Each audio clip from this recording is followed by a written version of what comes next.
Hey everyone, you are listening to another episode of the All Things Private Practice podcast. I'm your host, Patrick.Casale, joined today by a good friend and colleague of mine, Sarah Gilbert, who is an LCSW up in Connecticut, private practice owner, a coach, strong, fierce advocate for the LGBTQ community, and just a really fun person to spend time with. So, really glad to have you on here and talk about identity and how that can also lead to burnout in this profession.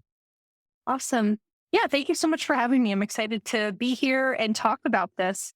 I'm really passionate about in my coaching helping specifically mental health professionals, healers, helpers look at what role our work plays in our overall identity because I think that's something that a lot of us are coming uh, to reckoning with, especially the last few years of the pandemic and switching to telehealth and um, everything being really heavy and unpredictable.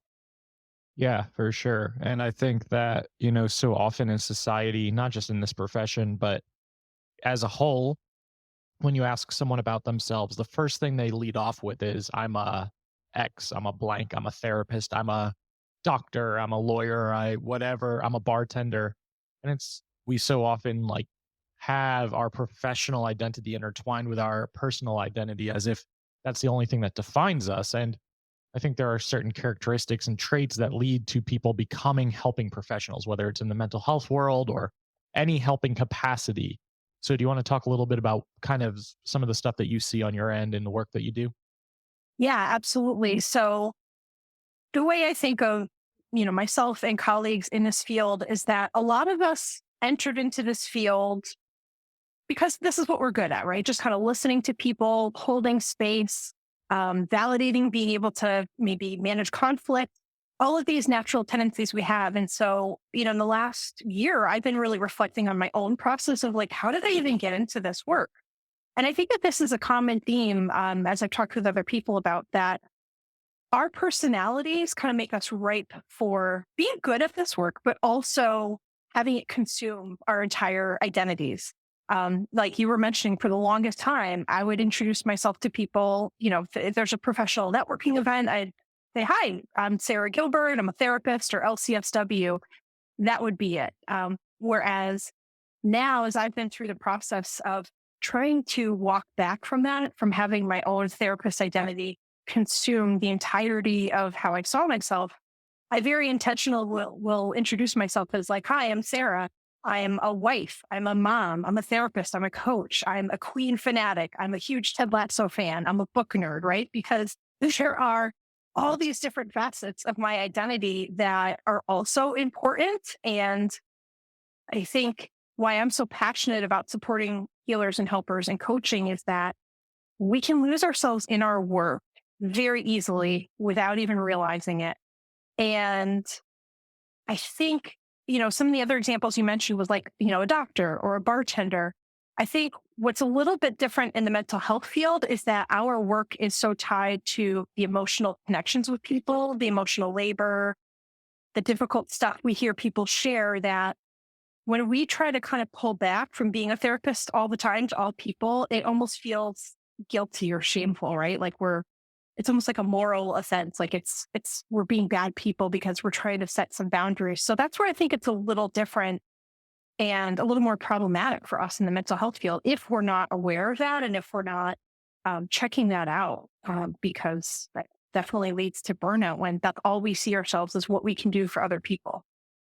Yeah, absolutely. I think that there's a myriad of reasons why people become helpers in the first place. And a lot of it is because of your own, you know, childhood wounding or your own experiences throughout life that have led to a lot of painfulness. And maybe you exhibited some empathic qualities or intuitive qualities and you were really Yes. into other people's needs and you started to shape your identity as being able to help other people and that created a lot of value and sense of self-worth.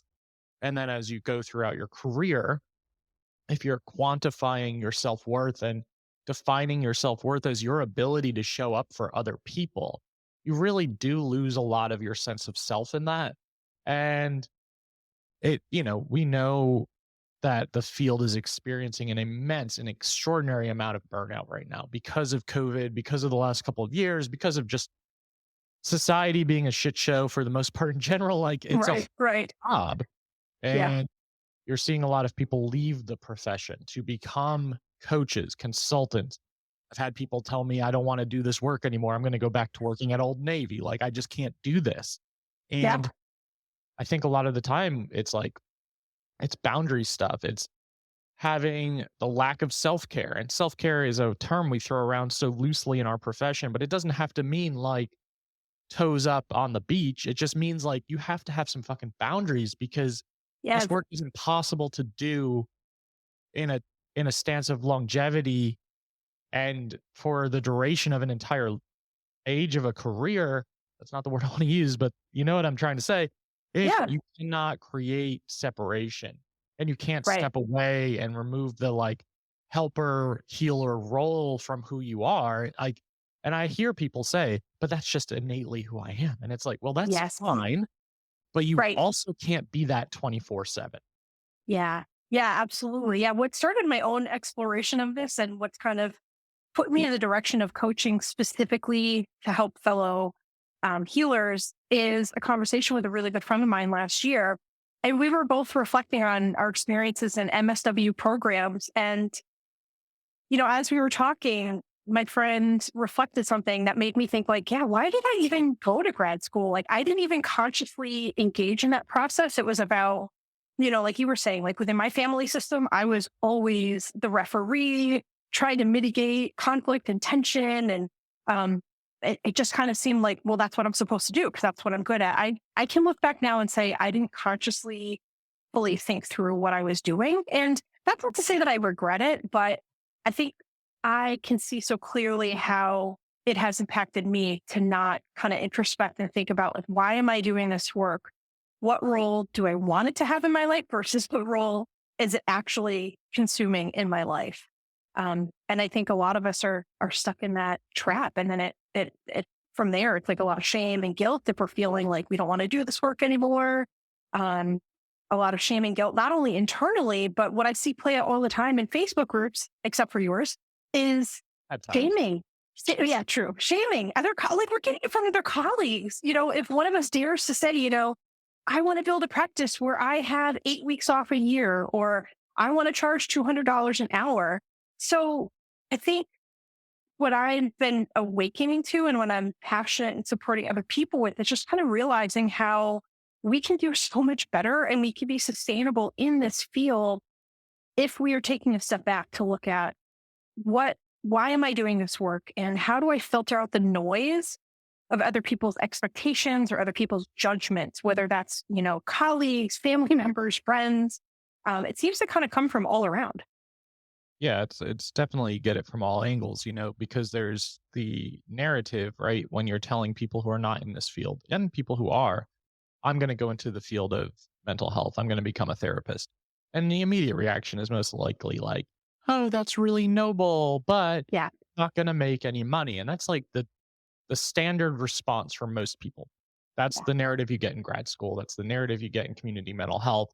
It's all about self sacrifice. It's all about putting everybody else first. It's almost Yeah. that bleeding heart syndrome. And we know where this is based. Like the helping profession is fundamentally founded in Christianity and religion. And that's Mhm. how kind of expanded into, helping and self sacrificing and putting everyone else's needs first. And then you get into the helping profession, you create your own business, you start to notice like, hey, I don't really like this. Hey, this doesn't work for me. Ooh, I'm starting to become more comfortable with who I am. I'm going to express like my goals publicly. Yes.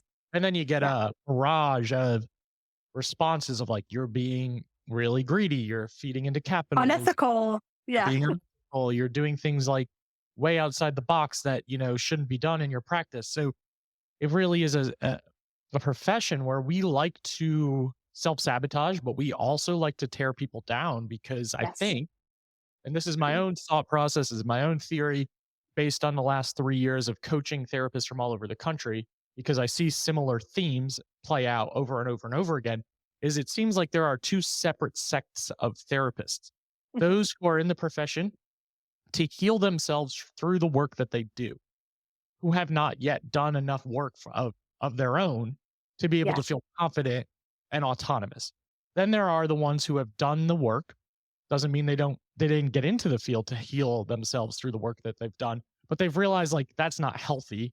I need to be able to show up, but I also need to be able to separate. I'm Yes. okay with making money. I'm okay with having different ventures. I'm okay with holding boundaries. I'm okay with going on vacation. The other separate group will say, how can you go on vacation? Your clients need you. I hear that Yes. a lot. That's very unhealthy codependent thinking. I've always believed in this Yeah. profession that I am from day one working myself out of a job. And my goal is for my clients to be as autonomous and independent as possible. Yeah. I no Yeah. longer go ahead, sorry. No, I was gonna say I totally agree with you. Yeah, go ahead. I am no longer practicing as a clinician. Like as of 2022, I don't have any clients on my caseload anymore. So there was a lot of, you mentioned shamefulness that came up around identity when I was thinking I'm going to retire as a mental health therapist and really focus on being the leader and owner of my group practice and my coaching business and my podcast and all the other things that I'm doing. I just don't have time to do 60-minute increments of time with clients one on one anymore.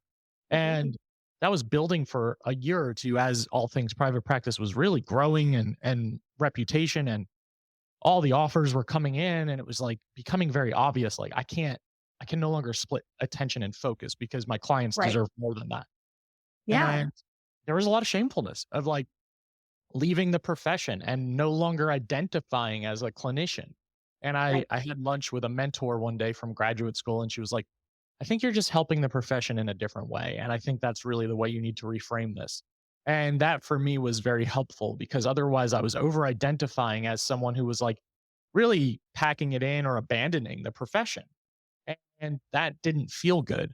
But if all of my identity is wrapped up in being a licensed clinical mental health clinician, it makes sense why the emotions would be so volatile in that regard. So really being able to parse that apart and saying like, no, I'm a coach, I'm a consultant, I'm a speaker, I'm a retreat host, I'm a podcast host, I'm a group practice owner. But more importantly, like I like playing soccer. I like watching these TV shows. Like I have a wonderful partner and two crazy dogs. Like there are so many parts of life that don't get Yeah. talked about because capitalism, grind culture, and like the pressure that society places upon us to be successful. Yeah, absolutely. I talk with, it's interesting. Part of my process has been almost a parallel process with quite a few of my clients over the last couple of years of really re-examining what does productivity mean? Because that is such a societal cultural push of like be productive, push harder. If I look at any influencer or anybody online who's using the words like crush it, grind, I'm like, that's a hard no for me. I am not interested in that life because I did that for so long. And it really led me to massive burnout. Last year, emotionally, mentally was one of the most challenging years for me because I hadn't done this work yet of really looking at why did I pursue this career? What does it mean, even within my family, right? Like you mentioned, sometimes we're going into this field to heal our stuff, right? I came from a pretty dysfunctional family system. And within that system, I had one parent who was really pushing, like, you're the one, you've got to go to college, you've got to get a master's. And then, shortly after I got my master's, my dad was like, great, when are you getting your PhD? Which I know he meant well and he had dreams for me, but also I'm sitting with the awareness now that that was really unhealthy for me to absorb that pressure. Right. And so when I got to the point of massive burnout last year, I was thinking like, I don't ever want to do therapy again. Like I want to go work at Starbucks or something. Uh, I had to really reckon with, well, I didn't do that work ahead of time to really look at both within my family system and just looking at my personality type, why I got in this field and what boundaries I could have put in place so that my healing work was part of what I do, but I was also other things to other people. Right. Um, so that's why, now what I want to do with coaching is help other people who have just kind of lost sense of what other things are important or joyful or meaningful to them because it just so easily can happen without your awareness. yeah, absolutely. That's well said. And I think once it happens, it's really hard to walk it back because it's Yes. this Yeah. place of burnout or frustration, resentment, irritability, Yeah. where it's like, what can I really do to circle back and rectify some of the things that I overlooked or didn't take care of? Because it's really challenging. It's easy to say like, oh, just like take some time off or step away or do all the Right. things. In reality, Yeah. it's like, yeah, but those feelings are still going to be there when I come back to this. So you really have to do the work. You have to do the depth oriented work too in your own process of healing. And I Yeah. think that's really crucial. And we miss the mark a lot of that in our profession. I can't tell you how many times I've talked to therapists who are like, I don't really believe in going to therapy. I'm like, what the fuck? But I don't understand that's that life. a conversation for a different day. Yeah. One thing that comes to mind, and I want to ask you if you have any like tangible action steps that people can put into place as they're listening to this, if they're identifying with what we're talking about. Yeah. When I think about a scene, and I know you're going to know what I'm talking about in Ted Lasso, where like Roy is getting benched, and Keely Yeah. is like, Phoebe, tell me about your uncle Roy, and she's like, I think he's nice. He likes ice cream. He swears a lot, and she never Yes. mentions it like, oh, he's a footballer, right? And he has Yeah. to come to terms with like, oh, that's not the only part of my identity, even though for Yeah. so long that has been. So it Yeah. really is about trying to step back and like piece apart like where are the areas that you identify, and it cannot just be professionally, but Yeah. action steps or just advice that you could offer people who are listening about how to start this process. Yeah, I love that you brought in. I'm all about pop culture references and tying that into the work we do as therapists and healers. So that's a beautiful example of this. So one thing that comes to mind right away is I would encourage people to think back on what did you used to get really excited about or love doing when you were a kid or a teenager, right? Like before kind of being a helper really consumed a big part of your identity, what did you used to just love to do or lose time doing? So for me personally, that's been art. That's been, once upon a time, I actually got into an art school. I was supposed to go to school for fashion design. That was my original plan. So reconnecting to art in a way that is just kind of fun and there's no agenda has been super important and healing for me. Like I did the background of my office space. I've been doing poured painting, getting back into sewing more, all the sort of creative outlets because there's no agenda. I'm not doing it for anybody else. I'm just doing it for the enjoyment of it. And so I would really encourage folks to think about even one or two small things. Like what did you used to love to do that wasn't because someone else expected you to do it? Yeah, I like that a lot. I have some of your art in my office. Actually, I have some of the paint pourings you sent me and some golem thing that you stitched me, and yeah, so really cool. Um, what about, because I know this comes up for me immediately. It's like, what if I didn't like to do anything when I was a kid or a teenager? What if Yeah, my early adolescence sucked? yeah, I would look at trying to learn something new, which I know sounds kind of weird, but the novelty of learning something, a new skill, a new craft, just to see, I tell my clients too a lot of times, like, this may totally suck. Let's just allow for the possibility that this is a garbage idea. We're just going to do an experiment. So something that might be remotely interesting to learn, something new that, it doesn't have a huge investment of time or money. That would be kind of where I would start. So maybe it's some particular craft you saw on TikTok or YouTube, anywhere, finding inspiration with anything like that. Yeah, and I think you could probably take like an elective at a community Yeah. college, or you could join some groups around town, or anything that feels like remotely interesting just to give it a shot, just to jumpstart that creativity and really help use a different part of your brain, because Yeah. so Yeah. often we're just Absolutely. like so in our heads about like, okay, this is what I do. I do 60-minute increments of therapy sessions, and that's all my interests are. That's where all my energy goes. And then end of the day, your brain is no longer functional and you're like, fuck, I don't even know who I'm talking. Chopped out. Yeah. We really have to have that outlet. Like soccer has always been that for me. I think that's a challenge. As you get older, your body starts deciding like you can't do what you used to be able to do. So now it's like, all right, need to find new interests, right? Like need to figure Yeah. out other ways where this energy can come out, where you can feel like you can have this passion that you look forward to every week. So I really do encourage all of you to start thinking about this, because for those of you who are just getting into the profession, or just starting a practice, or you're in practice and you're like, I'm just not feeling satisfied, now is the time to be proactive.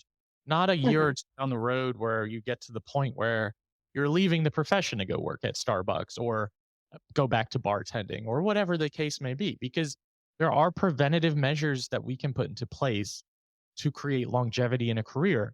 But it really does take intentionality, and it does take boundary setting, and it does take really getting reflective and introspective about who you are and what you like to do. Yeah, absolutely. And then I would say the other thing too that, for an entirely different reason, I recommend to my therapy clients a lot is find some semblance of community, right? If you have one or two colleagues that you can really trust to be open with and be like, freaking hate being a therapist right now. This sucks. I had a really heavy day. A lot of people are putting their stuff on me. That is vital and crucial too. Like I can think of two close friends off the top of my head who are also in this field who I know that I can express that and not be encountered with judgment or shaming. So I think that right at the outset is really important and be very intentional and discerning of who that person is for you or those people because, you just want to be able to really be honest when things are great and when things fucking suck. That's also really important. Yeah, absolutely. I think that's crucial. I think having good support in your lives, professionally and personally, and just having it can be one or two people that Yeah. just get it, because this is a profession where so often people don't get it. Yeah. And you're not allowed to really talk about what you did at work today. So it's very easy to default into your partner or friend says, like, how was your day? And you're like, it was fine. It was exhausting. I talked to six different people about their issues for 60-minute chunks of time.